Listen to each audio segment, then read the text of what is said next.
Hello everyone, and then welcome to another tutorial video. So in this video we'll be treating what integration shortcut trick. So in our initial video we talked about what differentiation was shortcut trick. So in case you've not watched that video, I would urge you to go and watch that one. Okay, so in this video we'll be treating integration shortcut trick. So we'll be, for the first example, will be most definitely concentrating on what definite integrals. Okay, so for definite integrals we have what from limit from a to b, and then you have the function f of x, then you have what dx. Okay, so this is how the integration shortcut trick for definite integrals looks like. So for definite integrals, you notice that after giving your limit, you will be told to what integrate. Okay, after that you insert your limit and find the final answer. So from this principle, we'll be just implementing the same what formula over here, but this is the shortcut trick over here. So this is what you need to keep in mind. Okay, you need to keep in mind. Okay, so from here you can notice that we have the limit from a to b, and then the function. Okay, and then you have what a plus b minus x. So you know that this lower limit, upper limit. Okay, that's a and then b, and then you have what minus x. So let's take an example so that we get to appreciate the concept. Okay, so let's say we have what, let's say we have this integral. Okay, maybe 6 minus x, and then we have what, maybe exponent 4, then we have what dx. Okay, so this is our main definite integral problem. So again, if you've watched our video, you will notice that you could actually solve this problem with your calculator. Okay, I've made a video on that. I'll just link them in the description, or just add a card to that. Okay, but this is how you can solve this. Okay, in case you are told to prove, okay, without using a calculator. Okay, right. So from here you can notice that we have what, if you are told to write it in this format. Okay, we have 5, okay, 1, and then the function, which is what 6 minus exponent 4. Okay, and then we have what dx. Okay, so this is the main what expression, but from here you can notice that we have a plus b. So in order to do that, this is what you have to do. So you have what, the limit from what 1 to 5.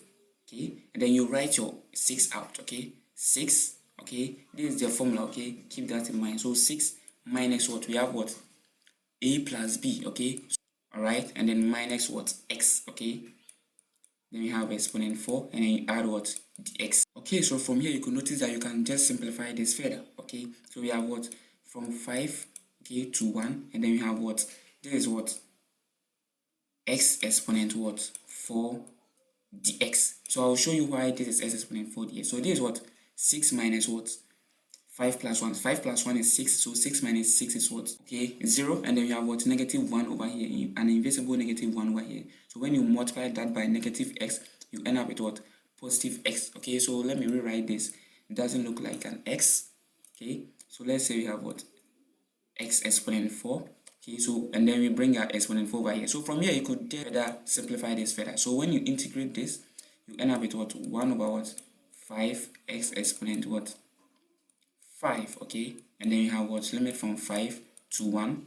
So after that you can just further solve this. So you have 1 on 5, then you insert your 5 over here, exponent 5 minus what, 1 on 5. Okay, then you have 1 exponent 5. So whatever answer you get, you just write it over here. Okay, so you could use this as same approach to solve for multiple definite integrals. Okay, multiple definite integrals. Right, so let's move on to the second what, integration trick. So this has to do with what, integrating any inverse function. Okay, so let's say you are given any inverse function. So you know inverse function, something like 1 over a specific function. Okay, so you can just write it in the inverse form. That's why you have what, the minus 1 at the top. Okay, so we have what, f inverse of x dx. So this is how you represent that in terms of what, trying to solve it in the smart way. So you maintain your x. Okay, maintain your x, and then you have what, f of f prime. Okay, f inverse of x minus what, f naught. Okay, and then the f inverse over here multiplied by the f of x. So this will be a function of f of x. Okay, this is what this means. So let's take an example so that you get to understand. Again, this is the main formula you need to keep in mind. Okay, this is the main formula you need to keep in mind. So let's proceed from there. So let's say you are given what, an inverse function. Let's say arc. Okay, arc cosine of x. Okay, dx.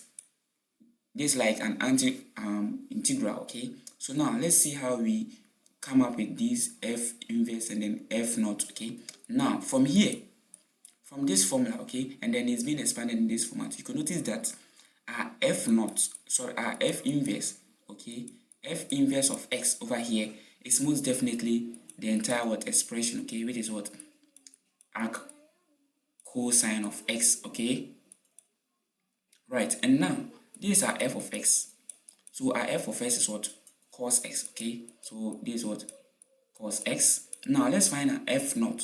So for f naught simply means that all you have to do is just differentiate what f of x, okay. So when we differentiate what this function, okay, when we differentiate cos x, okay, when we differentiate this, we end up with what sine of x, okay. Whenever you differentiate cos x, you end up with what sine of x, okay. So now after this, you could just further simplify this, put it in this formula, okay. So let's see how we do that. So we have the main formula, which is what, or the main question, which is arc cosine of what x dx, okay, and then you have what x, okay, so you maintain your x, and then you have what f inverse of x. So f inverse of x is what arc cosine of what x over here, okay, and then you have what minus what f naught is what sine, okay, so f naught is sine, okay, keep this in mind, these are x, okay, so you could just write this as what f naught. So it's something like trying to substitute the function of what f naught of x into what f prime. So whatever x is, it means that that's the entire expression for what f inverse, okay. What I mean is that in case you know what this is, maybe GOF of x, okay, it means that whenever you see x in an expression, which is, let's say, okay, so let me put it in this way. If we have what g of what maybe x plus 1, and then you have another function which is f, which is what let's say x squared, okay, whenever you are told to write what g of f of x, okay, this is how it will look like, okay, this will be x squared, okay, plus 1, because we've substituted the whole of what the function of f into g of x, okay. So that's the concept we'll be implementing over here. So this sine of x will be written as sine of x, where x is the entire of what f prime, okay, f inverse, okay, f inverse, this expression. So we have what arc or cosine of what x, okay, and then we add our what plus c. Now from here we could just simplify further, right? So you cannot leave your answer in this way, okay, you cannot leave your answer in this way. So all you can do, or one of the most important things you could do, is just find the expression for sine of what this expression, okay, sine of arc cosine of x. Now from here you can notice that we have x over here, so let's divide this x by 1 and then use what Pythagoras theory, okay, that's what SOHCAHTOA. So let's draw our right angle triangle. Okay, so when we draw a right angle triangle, you notice that this is our angle. Most definitely this will be what 90 degrees.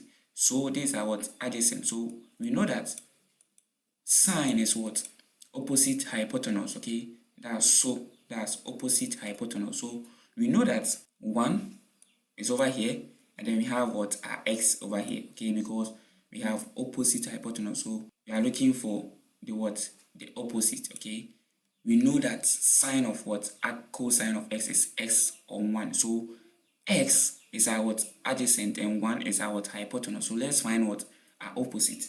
So when you solve this using the what Pythagoras theory, your opposite will just be what the root of what s squared minus s squared plus 1, or you could just write this as what the root of what 1 minus x squared. So the entire of this, okay, the entire of the opposite, okay, will be this expression, okay, this will be your entire opposite. So you could further do that, okay. So we have what 1 squared is equal to what x squared plus what the opposite squared. So just make x the subject and then you end up with what 1 minus what x squared. It's that simple. Now so from here you could just replace the entire of the arc, the sine arc cos of x, okay, with your what sine of x, okay. So you could just write this as, we know that arc cosine of x, okay, the x will now be what? X, okay, and then we have what? Arc cosine of x minus what? So we've got to know that sine of arc cosine of x on 1 is now what? This expression, okay, it's now the entire of this expression, okay. So this is now our what? Sine of what? X, okay, sine of x. So you could just rewrite this as what? So now this will be your final answer, okay. So in case this was a bit confusing, you can just go back and rewatch the video and then you get to understand, okay. It's very simple and straightforward. So in our next video, we'll be doing what? Integration tricks for what? Integration by parts, and then I'll see you in the next video. Have a lovely day. Bye bye.